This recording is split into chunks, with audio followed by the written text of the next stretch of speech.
Tadi malam saya masih pengajian di Pati. Jam 1:15 saya mendengar Mbah Tim kapundhut. Saya langsung ke Kendal karena saya jam 8 harus terbang ke Jakarta dari Solo. Jam 2 saya ketemu Gus Alam. Jam 3 saya menggali lubang liang lahatnya Mbah Tim. Alhamdulillah saya diminta pertimbangan Gus Alam, Gus, Abah disareke teng pundi? Saya bilang supaya memudahkan jamaah berziarah ke makamnya Simbah, kita ambil lokasi di Al-Fadlu 2 saja. Posisinya di mana? Akhirnya kita ngukur samping masjid. Begitu titik ditentukan, lokasi ditemukan, saya bilang sama Gus Alam, boleh nggak yang mulai mencangkul liang lahat untuk beliau saya? Akhirnya saya cangkul. Saya harus segera persiapan ke Solo, karena sudah hampir subuh saya ke Solo. Jadwal dengan Pak Jokowi jam 3:30 mundur, saya jam 4:15 baru tausiah. Jam 5 baru selesai, sudah nggak ada pesawat. Pertanyaannya adalah, apa kemudian yang harus saya lakukan? Saya batin. Kalau sampai nggak jadi sowan al-ulia, mesti aku dipisu-pisui karo wong Kendal. Aku wis mbayangke. Akhirnya apa? Saya telepon Pak Menteri Perhubungan. Pak Menteri, ada nggak pesawat yang bisa bawa saya ke Semarang? Luruskan acara dengan Presiden. Iya, ini baru selesai. Saya malam hari ini ada jadwal 2 lokasi di Kendal. Kalau saya nggak datang, saya nggak mampu membayangkan wajah jamaah, terutama para janda. Kebayang nggak sih jahatnya wajahnya janda? Akhirnya Pak Menteri baik hati, udah Gus Miftah ke Bandara Pondok Cabe. Pasti Bapak Ibu asing dengan Bandara Pondok Cabe, taunya di Jakarta hanya Halim dengan Soekarno-Hatta. Ternyata ada Bandara Udara TNI Angkatan Darat di Pondok Cabe. Nanti di situ Gus Miftah akan diantar menggunakan pesawatnya Kementerian Perhubungan. Disitulah kemudian saya sering mengatakan, manusia boleh berencana, tapi isi ATM yang menentukan. Alhamdulillah atas izin Allah, tepat jam 19.40 saya landing di Semarang. Akhirnya bisa sowan Bapak Ibu di Al-Ulia. Alhamdulillah. Ini barusan Pak Menteri telepon, Pak Menteri Sekretaris Negara, Gus sekarang sudah di mana? Sudah di Kendal. Loh, tadi baru sama Presiden. Iya. Alhamdulillah di hadapan Presiden saya tadi sempat minta hadiah Fatihah untuk Abah Tim. Maka malam hari ini perkenankan kita mulai pengajian kita dengan hadiah Fatihah untuk beliau. Ala hadiniyah Al-Fatihah.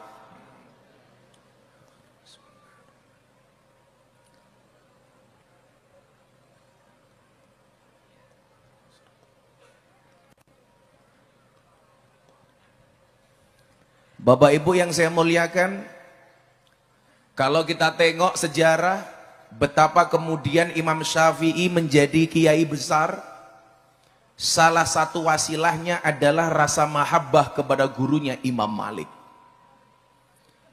Itu pula kemudian yang saya tanamkan ketika saya berguru dengan Abah Dim. Bagaimana kemudian beliau cangkeme ngopo to kae? Santet meteng lho kae.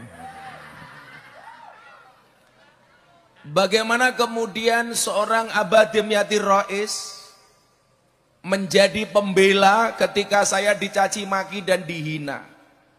Saya masih ingat betul satu peristiwa tahun 2021, tepatnya bulan Ramadan. Saya waktu itu dicaci maki, dibully, gara-gara saya memberikan ceramah kebangsaan di sebuah gereja di Jakarta Utara. Kalau Bapak Ibu masih ingat. Saya dicaci maki oleh kelompok-kelompok yang tidak suka dengan kiai-kiai NU. Mereka mengatakan apa? Miftah kafir, masuk gereja. Di situ saya masih gampang untuk memberikan respon. Dasar Miftah kafir. Saya jawab, nggak masalah. Terus syahadat lagi.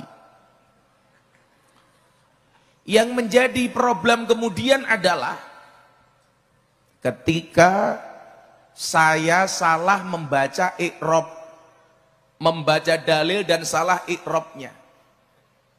Siapa yang membantai saya? Kawan-kawan kita sendiri, sama-sama Kiai dan Gus. Tapi tidak dengan Abah Dim. Melalui Gus Alam telepon saya. Gus Miftah santai mawon, Abah belani Gus Miftah. Apa pembelaan Abah Dim kepada saya waktu itu?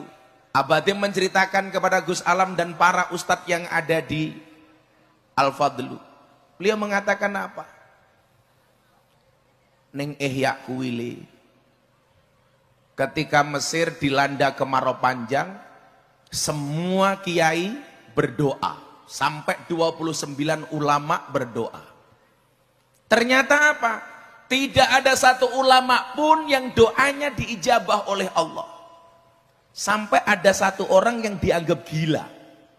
Orang ini kemudian diminta untuk berdoa. Ternyata ketika orang kiai yang dianggap gila ini berdoa, Allah justru menurunkan air hujannya. Mbah Dim ngendikan ngeten.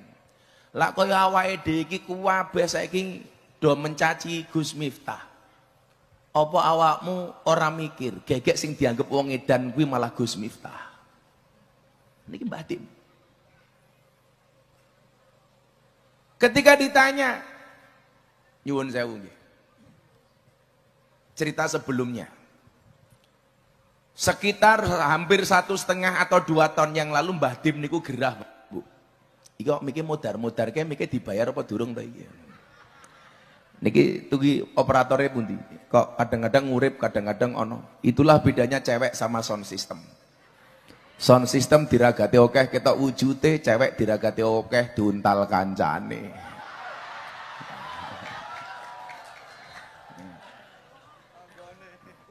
Saat derenge kula terus ke cerita niki, Pak. 1,5 tahun yang lalu atau 2 tahun yang lalu Mbah Dim niku gerah, Pak. 2 minggu di kamar nggak keluar sama sekali.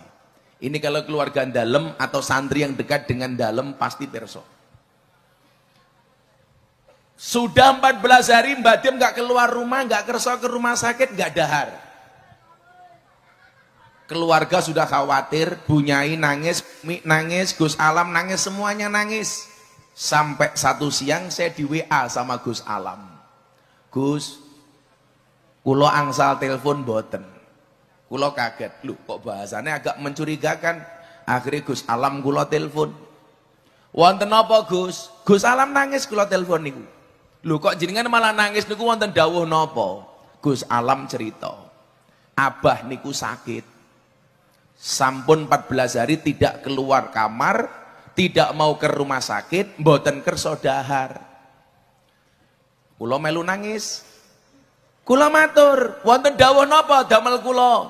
Umi wau niku ngendikan, Mbok Gus Miftah kon tindak mrene. Lah kula takoni, lah napa hubungane kali kula Gus? Mbah Dim niku Gus ngendikane Gus Alam. Saben dinten niku mirsani YouTube jenengan. Sapa ngerti jenengan tindak mriki dadi tombone Mbah Dim. Kula ora percaya. Mosok Mbah Dim mirsani YouTube kula. Kula pas mirsani kula pas misuh pripun? Ternyata leres, Pak. Mbah Dim niku si nyuwun sewu Gus Alam niku kirim foto teng kula. Niku lho lak jenengan boten percaya. Abah niku ben dinten mirsani YouTube jenengan. Bahkan kilawakola nyuwun sewu dingendikake. Umpama YouTube niku diganti channel video liya umpamane kados YouTube Gus Bahak. Mbah Dim niku ngendikan, aja diganti. Lah kaya Gus Bahak aku wis iso. Nah, akhirnya napa? Dawe Umi napa Gus? Gus Miftah kapurih tindak teng PKA nuwun sewu teng Kendal sakniki. Nyuwun sewu jenengan pirsani niku mustakane Mbah Dim. Niki ben dinten. Tanpa berpikir panjang, kulo langsung golek patwal polisi, kulo mangkat teng Kendal. Ngebut sing banter. Singkat cerita,